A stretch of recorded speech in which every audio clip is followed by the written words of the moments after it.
La grotte du geek. Bonjour à tous, aujourd'hui on se retrouve pour l'explication du dernier montage audio. Donc cette fois-ci c'est un montage numérique, enfin un amplificateur numérique. Je vais expliquer un petit peu comment ça fonctionne, mais juste en quelques mots. On a changé de microcontrôleur, je suis passé sur un ESP8266 au lieu d'un Arduino Uno de Canate Mega 328. Et du coup, il existe un petit trick avec ce composant là. Je regardais juste si c'était possible de l'utiliser pour générer une PWM, donc un signal avec une fréquence fixe et une largeur d'impulsion variable pour faire varier la puissance transmise et à faire un amplificateur de classe D.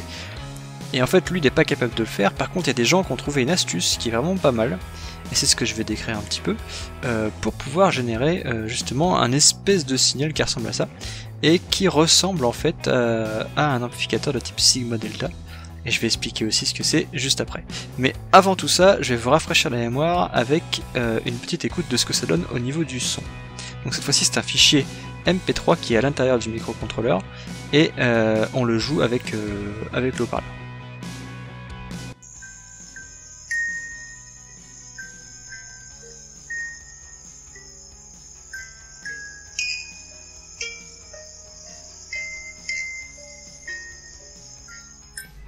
Vous voyez que par rapport à ce que moi j'ai pu faire, la qualité est bien sûr bien meilleure, puisque cette fois-ci on joue un fichier musical et on joue pas simplement des notes de musique avec des fréquences à travers un circuit. Voilà. Par contre, ce qui est intéressant là, c'est que du coup on va pouvoir voir un petit peu un circuit Sigma Delta. Pas tout à fait, mais on s'en rapproche. Alors je vais vous expliquer ce que j'ai fait sur le tableau. Donc voilà qui sera beaucoup plus clair que le circuit tout seul. Alors sur le circuit, vous avez pu voir, il y a le SP8066. Donc c'est ce bloc là, je me suis pas amusé à mettre plus. J'ai mis aussi deux MOS dessus, et j'ai fait de la... Hop. J'ai mis aussi deux MOS dessus, donc il y a un PMOS et un NMOS, et comme je sais jamais dans quel sens se mettre les flèches, je suis allé voir puis j'ai oublié de noter. À quoi ça sert ce truc là? Et bien en fait ça sert à faire un inverseur logique. Donc ici, quand je vais prendre mon stylo rouge, ce sera plus clair. Quand ici je vais envoyer des 1 et des 0, c'est des signaux numériques. Quand ici je vais avoir un 1, lui il va arriver ici en 1, donc ça va faire activer lui, désactiver lui. Donc lui il va s'activer, on va avoir un 0, donc du coup on va avoir 0. Puis 1, quand on va être à 0, ça va désactiver lui, activer lui, etc. etc. Et donc du coup, par rapport au signal qu'on voit là, on va avoir l'opposé. Ici j'envoie le signal en direct, donc ici on va avoir le vrai signal d'origine. Mais je devrais faire ça, ce serait plus clair. Et là on a l'exact opposé de ce signal là, qui sont injectés dans un driver moteur, donc le DRV8833, qui est un driver moteur que j'avais acheté d'ailleurs il y a quelques temps, je dirais 2 ans, par erreur, donc c'est cool de l'avoir pu utiliser. C'était un tout petit driver moteur, mais vraiment minuscule, en TSOP 16, alors je vais essayer de pas tout cramer, je vais débrancher pour pas me brûler, hop. Donc vous le voyez ici. Pour ceux qui me suivent sur Instagram, vous avez pu voir, et Twitter, vous avez pu voir normalement que je l'ai ici la façon dont, donc il est ici derrière le vernis, enfin c'est de la colle chaude. J'ai fait un adaptateur TSOP vers traversant pour pouvoir le mettre sur la carte et faire des essais. D'ailleurs les deux MOS, c'est ce que vous voyez, les petits composants à 3 pattes ici et puis en haut. Voilà. Alors, j'ai du mal à passer mes doigts. Vous voyez qu'il y a beaucoup de câblage, c'est un peu complexe, mais au final il n'y a pas grand chose, hein, c'est juste qu'il faut envoyer tous les signaux. J'ai simplifié ici nettement le circuit. Dans la vraie vie, le DRV8833 il a 2 in et 2 out, enfin deux paires de in et out. Donc du coup j'ai mis 4 câbles à chaque fois pour les mettre, et je les ai mis en parallèle pour pouvoir driver plus de puissance, pour pouvoir driver le moteur. Le moteur, haha. Bon, c'est son but premier, mais pour pouvoir driver le haut-parleur. Il a l'avantage de pouvoir tenir la fréquence qui est en entrée, c'est après 700 kHz. pour aller vers la sortie. Normalement la fréquence devait être au-delà de 700 kHz, mais bon ça suffisait largement déjà pour le besoin. Et du coup la suite, qu'est-ce que c'est? Eh bien en fait c'est simple, ici du coup vous avez un signal de très haute fréquence, et si vous mettez ça directement dans le haut-parleur, vous n'allez rien entendre. J'ai fait le test, effectivement on n'entend rien du tout. Ce truc là va être chargé en très gros de faire la moyenne de la puissance transmise. Donc ici vous avez plein de signaux très écrasés. Et si on regarde bien, en fait, les signaux, ils vont faire un coup ça, un coup il y aura rien, un coup je vais en avoir, un coup il y aura rien. Bah, si on fait la moyenne de ce truc-là, on va avoir une courbe. Et c'est cette courbe-là qu'on va retrouver ici en sortie. Donc en fait, avec un truc comme ça, tout dégueu, en entrée, on va se retrouver ici en sortie avec un son qui va avoir la forme que l'on veut. Là, ça pue simplement une sinusoïde ou je ne sais quoi. Et c'est pour ça qu'en fait, on peut rejouer un signal audio.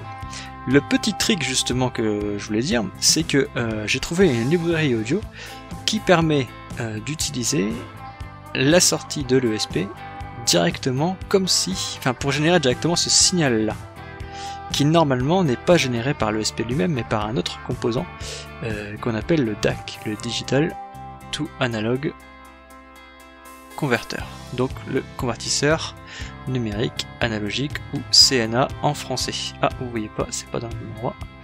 Ou CNA en français, voilà. Et donc du coup, le DAC, son rôle, c'est justement de générer ce signal-là, et après vous mettez ce filtre pour pouvoir obtenir un son audible à la fin. Le truc que j'ai, et c'est pour ça qu'on entend un souffle sur le son que j'ai, c'est que comme ici, je n'ai pas un vrai DAC, j'ai un logiciel qui m'a permis d'émuler après ça, et bien j'ai régulièrement dans mes patterns comme ça un petit trou, et puis après ça recommence. Ce petit trou là, et ben il s'entend, il est trop gros, et parce qu'il passe pas dans le filtre, en fait il avait passé à travers. Et là j'ai essayé tout ce que j'ai pu pour filtrer, j'ai filtré un peu trop fort du coup, mais ça suffit pas. Alors le filtre il est un tout petit peu plus compliqué qu'un filtre normal, donc c'est un filtre RC pour ceux qui connaissent, donc vous mettez une résistance et vous mettez une capa en série. Enfin, pardon, vous mettez une capa en parallèle sur la résistance, et ici vous mettez la charge. Donc le schéma du courant. Quand ici out 1 est à 1 et l'autre est à 0, voilà, vous allez avoir ici le courant qui va passer ici, parce que là la diode est bloquante. Donc il va passer là, et ça va filtrer avec le RC standard, donc au travers de 5 ohms et de mes 100 microfarads. Ensuite, ici le signal, donc un peu plus lisse comme on l'a là, va traverser le haut-parleur, revenir. Et quand il revient, moi j'ai pas envie qu'il retraverse la résistance, donc j'ai mis une diode pour qu'il passe par là. Et ça fait gagner la résistance qui est ici et qui ne servirait de toute façon à rien, sauf à faire perdre de l'énergie dans le haut-parleur. Du coup, eh ben, tout simplement, de l'autre côté, quand out 1 est bas et quand c'est out 2 qui est haut, eh bien le courant passe par là, il passe ici, là ça se fait filtrer, et il revient ici. Tac, et cette fois-ci il passe par là et ça arrive dans out 1. Voilà, tout simplement. Donc c'est pas non plus très compliqué, j'ai juste utilisé des diodes qui sont capables de switcher très rapidement. Je crois que c'est 200 nanosecondes ou 400 nanosecondes, je sais plus, enfin bref, très rapidement par rapport au signal. Voilà. Sinon bah elles auraient complètement empêché le signal de passer. On peut pas mettre n'importe quoi non plus. Et puis on n'aurait plus rien eu du tout. Voilà. Là quand je mets mes diodes, le signal ne change pas. Ou peu. Donc voilà, du coup, c'était l'explication en fait du système. Maintenant, je vais peut-être pas m'amuser à vous expliquer plus en détail. Ce que je vais faire, je pense, parce que c'est quand même assez intéressant, c'est de vous essayer de vous montrer à l'oscillo les signaux. Par contre, là, ça commence à être rapide, donc on va pas forcément. Ici, on verra rien du tout. Mais je vais vous montrer ici en entrée un peu à quoi ça ressemble. Au niveau des signaux, et puis je mettrai dans la description le lien vers la bibliothèque Git, etc. pour tout ce que j'ai trouvé au niveau ressources logicielles pour le SP. Le DRV8833, franchement j'ai rien fait de particulier, il y a juste à le câbler, donc je vais pas vous expliquer comment c'est fait. Et puis si ça vous intéresse de voir comment on fabrique un adaptateur là, comme je vous ai montré, donc le truc qu'on voit à peine derrière là, dites-le moi en commentaire et puis je ferai une vidéo dessus pour vous expliquer comment on fait un adaptateur CMS vers traversant quand on a absolument rien sous la main. Voilà, bah du coup je vais vous montrer sur Oscillo et puis on arrêtera pour la vidéo.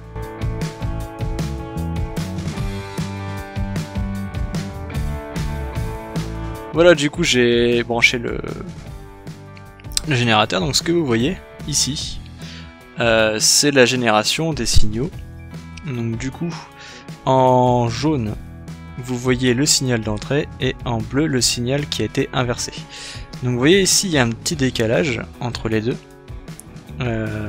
Ce décalage là, j'aurais pu le compenser en utilisant une porte logique sur le lien direct pour pouvoir ici venir décaler un petit peu la sortie. C'est normal, les transistors ils vont pas être instantanément de l'entrée vers la sortie. Du coup, c'est pas forcément le truc le plus terrible de la Terre. Ici, vous voyez que ça varie pas mal. C'est déjà fini. Ici, enfin, la variation en fait, c'est simplement dû au fait qu'on joue un fichier musical et que c'est pas toujours parfaitement pareil. Je vais relancer le micro et je vais essayer de dézoomer un peu. Donc, dézoomer. Et pouf. Vous voyez ces creux là. Ces creux là, ils sont dus au fait qu'on n'a pas un vrai convertisseur numérique analogique sur le truc, et du coup les trous comme ça, ils se voient en créant une raie parasite au niveau du haut-parleur, et c'est ça qu'on entend comme étant un bruit. Voilà, et ça malheureusement j'arrive pas à les filtrer. Voilà. Je vais essayer quand même de vous montrer vite fait ce que ça donne aux bornes du haut-parleur, mais je sais pas si je vais y arriver, donc si ça marche pas, j'enlèverai.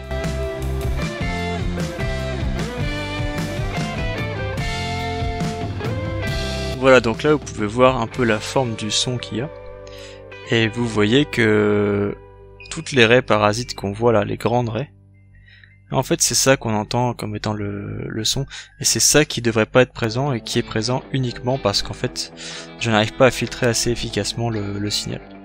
Voilà. Et du coup on voit pas grand chose, hein, je vous l'avais dit. Et je sais pas si je peux prendre avant le filtre. Voilà, vous voyez en bleu avant le filtre, c'est pas du tout la même chose. Hein. Donc là le signal est absolument plus sale entre guillemets.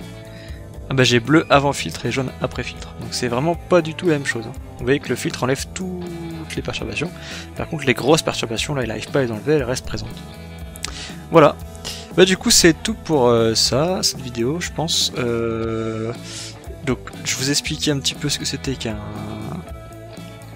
amplificateur Sigma Delta. Donc c'est ce système là, donc c'est quand vous avez un enchaînement de 1 et de 0, chaque 1 et chaque 0 va faire monter le signal ou descendre le signal, et puis vous faites des 1 et des 0 pour essayer de ressembler le plus possible à la courbe d'entrée que vous voulez avoir, et ça impose de fonctionner beaucoup plus vite que le signal que vous voulez obtenir. Et donc là du coup je suis à 700 kHz pour faire fonctionner un signal audio. Bon, bah en fait vous voyez que c'est déjà la limite au niveau résolution. Et puis surtout, bah, si vous n'avez pas du bon matériel derrière, vous pouvez faire ce que vous voulez. S'il y a un parasite que vous n'avez pas à filtrer, vous n'arriverez pas à filtrer du début à la fin et vous allez l'entendre sur le haut-parleur. Voilà. Par contre, du coup, il y a une chose que vous ne savez pas, c'est que cette petite bête, si je la mets dans un environnement qui filtre les hautes fréquences, typiquement une boîte, une caisse de résonance, comme la mélodie est assez grave, même les petits mine de rien c'est quand même grave par rapport au bruit, et bien je vais réussir à faire en sorte qu'on entende beaucoup moins le souffle et le petit bruit là qu'on entend derrière, les grésillements. Et donc du coup c'est ce que je vais faire, et c'est pour ça que j'ai décidé de conserver cette méthode, parce qu'en fait elle me satisfait au niveau qualité du son. Voilà, c'est sûr qu'il y a plus de parasites qu'avec les autres méthodes, mais la mélodie est aussi beaucoup plus belle, et donc du coup c'est celle-là qui pour moi a retenu toute mon attention au niveau final. C'est clair que je pourrais faire beaucoup mieux, surtout en achetant un composant tout fait, mais là j'avais une deadline pressée, puis je voulais le faire avec le matériel que j'avais chez moi, donc du coup bah voilà, je me retrouve avec cette solution qui est quand même, on va le dire, plutôt sympa, assez élégante, même si ça fait un peu bricolage, mais ça reste pas mal. Voilà, du coup je vais constituer une carte électronique pour aller dans la mécanique, et ce sera tout pour l'électronique de ce projet, et je vais pouvoir attaquer enfin la méca, terminer le projet et pouvoir offrir mon cadeau. Allez, c'est la fin de cette vidéo, j'espère qu'elle vous a plu. Si c'est le cas, n'hésitez pas à la partager, à mettre un petit pouce en l'air aussi, ça peut toujours être sympa, et à vous abonner si ce n'est pas fait. En tout cas, d'ici la prochaine vidéo, je vous souhaite une bonne fin de journée. À bientôt.